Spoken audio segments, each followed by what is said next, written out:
is up, everybody? Welcome back to my channel, and we are back with a slightly different type of video today. I am jumping into D&D for the first time ever as a DM. Me and a couple other members of my family have always kind of wanted to jump into D&D, but never really knew where to start. A couple years ago, we had tried to get into D&D, but we all kind of just like sat down and tried to play, and it didn't really work out that way. So we had like a couple sessions, and we were just all kind of just like going, you know, through the book and like trying to figure out what to do, and it just wasn't working out well, and we kind of dropped that. And it's been a while, and we recently picked it back up, and I offered to DM, and here's why. So all of you guys know that I'm a huge fan of Skyrim, obviously, but recently I decided to try out a game called Baldur's Gate 3, which I'm sure everyone has heard that name because it is the biggest game of this last year. But I was kind of reluctant to jump into it because I've never been a fan of like turn-based games. I just never felt like I had the patience for that type of game. But I tried it out, I jumped into it, and I very quickly got completely sucked into it. I want to keep playing it for hours and hours and hours and hours and hours until I beat it, which I have not beaten it yet. But I'm forcing myself to only play it when I'm streaming because obviously like my community wants to watch me play through it, and I don't want to play off stream where it's not going to be documented and stuff like that. But anyways, BG3 then in turn got me into Critical Role because I've heard about Critical Role for a long time, and I know that a lot of my community members watch Critical Role, and I finally decided to just turn it on one day after I got super into Baldur's Gate 3, and I also became hooked. I started with campaign 3, and I became completely enthralled with the way that they go about it, how well they role play and just like improv these amazing scenes, and I just think it is so cool. And I became kind of insanely interested in how like Matt Mercer conducts his D&D sessions and how immersive he makes it. And so after a long time of playing Baldur's Gate 3 and a long time of watching Critical Role, the topic of playing D&D again came up within my family, and I offered to a DM because I feel like I got the combat mechanics down from Baldur's Gate 3, and I feel like I have a lot of other things down as a DM from watching Matt Mercer for a long time. So overall, I felt pretty confident in like at least DMing a very beginner campaign. And all of the players are first-time players as well, so it's not like a huge big deal if I mess up or don't do something right. Like, they're not gonna know. But regardless, I thought it would be a really good idea to start out with like a beginner module, like a pre-written campaign that I could just follow.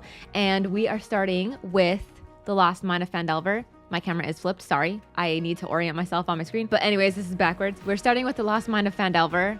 Look at my tabs. Look at how crazy my tabs are. It's fine. But anyways, I did want to make this a little bit unique to like my players and their characters, so I kind of completely rewrote the beginning of this whole campaign. So like in the book, it just starts out with like, you were all on a road to Phandelver, and I just thought that was kind of boring, and I was like, well, how did they all meet? How did they all get together? How did they all end up in the same place? So I kind of like rewrote the whole beginning, and I took notes, you know, from Matt Mercer on how he doesn't start with them all together. He kind of like brings in a couple at a time, and then like how they meet each other. So that's kind of what I did. So in this module, you're on a job to deliver supplies from Neverwinter to Phandelver. And in my story, I had only 2 of them start off in Neverwinter, and they got a letter, and I had it be sent from Sildar Hallwinter, not from Gungeon Rockseeker, because that's going to tie in later. But it's so, I made it so like intricate and complicated, and I spun this web of how everyone gets together and how everyone's characters are intertwined into the story, and I'm super excited to see it play out. And some things have started to play out in each one of their stories, and each one of my character stories, or my players' character stories. And it's just like really fun to see their reactions to things get revealed and make connections to things. But anyways, I had 2 people start in Neverwinter and deliver the supplies. On the way, they found the 3rd player who was injured on the side of the road, and like near where like the ambush takes place. They found him injured and unconscious, and they ended up like bringing him onto their wagon or whatever, and then like continue. And then they got ambushed, and then he woke up and he's like, I'm back in the ambush, because it turns out that he was with Sildar and Gundren, and he got ambushed with them, but he was the only one who escaped. And then Gunjan and Sildar got captured. And then, oh my gosh, okay, I'm not going to go into detail about all of them. There's 3 more characters, but 2 of them were traveling from the other direction and like came up upon this and then like attacked the goblins, and like then the one more character emerged from the woods because she was like on her own quest, like trying to find something in the forest. And then she came out and was like, what the heck? And then that's how they all got together. So it was really cool, and it was really fun to try to come up with something unique to how they all ended up in the same spot. Before our session, we did like 2 character creation sessions. So like we did 2 session zeros. And the first one was them making their characters, like deciding what race and build and class they wanted to be, all that kind of stuff. And then the second one was individual meetings with me so that I could know their ideas for their background stories. And then I kind of like worked with them in a way to where I could like pull from that and intertwine it into this current story in the northern Sword Coast near Neverwinter and Phandelver. So anywho, I went super extra with that. And like, I don't know, I feel like that's kind of crazy for the first time that I'm DMing, like making this huge extra like storyline for each and every one of the characters. But I like, it became like a hyperfixation. I became so intensely hyperfixated on this, and like I would spend hours and hours and hours like writing and thinking about how I'm going to intertwine these characters into the story, like how I can make this story unique to us and like our game and our campaign. And anyways, I had a ton of fun with it. But anyways, aside from the campaign, I've done some like little extra like physical things for the game to make it a little bit more interesting and immersive. Like for example, I made little potions. So I have these like little potion vials, and I put just like water and food coloring in them so I can like hand them out as they find potions throughout the game, and so they can like have a visual representation of like what potions they have like on the table in front of them. And I also did get that idea from Matt Mercer and Critical Role, but I thought it was really fun and cute. Hello, Mars. It is very rare to see you up here. It's usually Chiba. Okay, anyway, she's laying right here. So, continuing on. Yeah, so I made little potions, and then I also made like, I went and printed out like little, they like sit on the table in front of them. So like they can see each other's characters and like remember their names and stuff. So like at the first few sessions, it was kind of hard for them to like remember what their characters' names were for each other. There's a Marzi. There's a Marzi pants.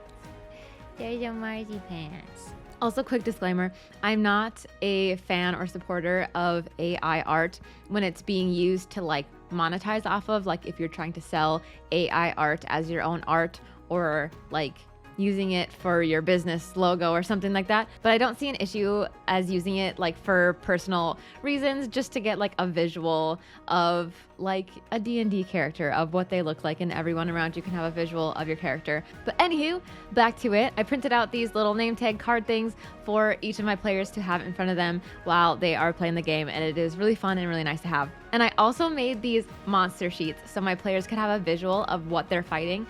So I made these sheets and I printed them out so that I can put them on like the other side of my DM screen, and I like tape them to it, and then I cover them up with like sticky notes, and then as they like run into these monsters, I like take off the sticky note to like reveal the characters. So that's been really fun, so they can easily get a visualization. I do describe them thoroughly first, and then I'll like reveal them. And then we do the maps on like those like marker board map things, so like they have like the pattern on them. So I grabbed one that looked like underground dungeon rock stone pattern and draw the map on those, and I definitely spent like quite a few hours drawing these maps. And then on the table I put like tissue over top of the whole, like every like chamber or whatever, and then as they discover it, I take the tissue away. So it's apparently called Fog of War, where you only see where you're going into or what you've discovered. So I just felt like that was way more fun and immersive that way, because they have no clue where they're going to be going or what they're going to be seeing. And to set the scene, we also put on the TV, like during our session, we put one of those like tavern music things that are like hours and hours long, and then it looks like that like on the screen it's like a tavern and like the fire is going and all that kind of stuff, and then it's playing tavern music and hustle and bustle a little bit. It just like sets the vibe really nice, and then we like dim the lights all low and stuff. It's so good, and it's so fun and so immersive. How many times am I gonna say immersive? But it is. But suffice it to say, I think we are all very equally as fixated on this journey into D&D, and it's been so fun to do, especially when everyone else is just as excited as you are. It makes it really fun to be the DM. Oh, and I'm also fully role-playing all of the enemies and NPCs that they are encountering, and it's been a blast. So basically, like the first time we sat down to do this campaign, I literally said, okay, we have one rule here. Once we sit down at this table, all of the cringe is being thrown out the window. We're throwing all the cringe out the window. Like the fear of cringe, because we're gonna be cringy. I'm gonna get cringy. You guys are gonna act out your characters to the best of your ability, obviously if you're not comfy, but just like feel free to completely embody your character, because I'm definitely going to be doing that with all of the NPCs and all of the enemies that you are going to be meeting. And I have been doing that, and it has been really fun. There's been a couple characters that I've done and like acted out that have had my whole table just like rolling, and that made me so happy. They were laughing so hard. One of them being Clark, the bugbear. I was playing him really ridiculously, and the Nothic I had a lot of fun with as well, and I made them laugh a lot with him as well. But anyways, it's really fun to see through each session all of my players get more and more comfortable like embodying their own character. So at the beginning they were kind of just like talking as themselves, like saying what they're gonna do, but as we go they kind of get more into the roleplay part of it, and they're, you know, trying out voices for their characters, and they're trying to embody their personality and things like that. And then as they go, they're getting more and more creative with like adding flair to either their attacks or just like things that they're doing, or like how they're going about certain situations and things, and adding their own flair to like what their character would be doing. And it's such a satisfying feeling when you can really tell that your players are having so much fun with the story that you're bringing them, or the stage that you are setting for them to play out their characters. But anyways, I made this video because a lot of you know that I have been jumping into D&D, and I've kind of just posted little snippets of like TikTok and Instagram videos talking about it. So I wanted to get down here and kind of make like a full update on where I'm at and how it's going. But if you are an experienced DM or an experienced D&D player, give me tips down in the comments, whatever, or tips for anyone else who might be wanting to get into D&D or get into DMing a D&D session. Please drop those in the comments. Or if you're wanting to get into DMing or get into D&D at all and you have questions about specific things, please drop those in the comments as well. And I will likely make a lot more videos about this and like keep updating as we go. And if you want me to make videos on specific things about D&D and like how I'm experiencing them, please let me know. And if by any reason you guys are interested in like the actual story and the things that are happening in my campaign, I have actually been writing summaries after every single session so that I can like recap my players the next time we play, because we play once a week. And if you guys like want me to make videos of those summaries, like kind of reading through those summaries and explaining what happened in our sessions, let me know, because I would definitely be interested in doing that, just if you guys are interested at all. That might be fun to do. Or if you want more of like an in-depth introduction to all of my players' characters, I would be more than happy to do that as well. I'm just like, this feels like my baby. Like this campaign feels like my child. Like I love it so much, and I'm having so much fun with it. And like I think about it throughout the entire week. And then as soon as we play and are done for the night, I am thinking about playing it again. Like I am that obsessed with it, and I'm having so much fun, and just like I cannot believe it took me this long to dive into the world of Dungeons and Dragons. And I'm kind of sad about it, but I am very happy to be getting into it this year. I think I've either tweeted this or said something about this in a video, but like getting into Baldur's Gate 3 and D&D has like for real been the highlight of my year thus far. I have fully realized the Skyrim to Baldur's Gate 3 to D&D pipeline, and I'm living for it. But anyways, let me know what you think. Tell me all about D&D in the comments, ask me questions, and I would love to continue this conversation in more videos. But anyways, thank you so much for hanging out with me. I appreciate it a lot, and I'll see you guys next time. Okay, bye.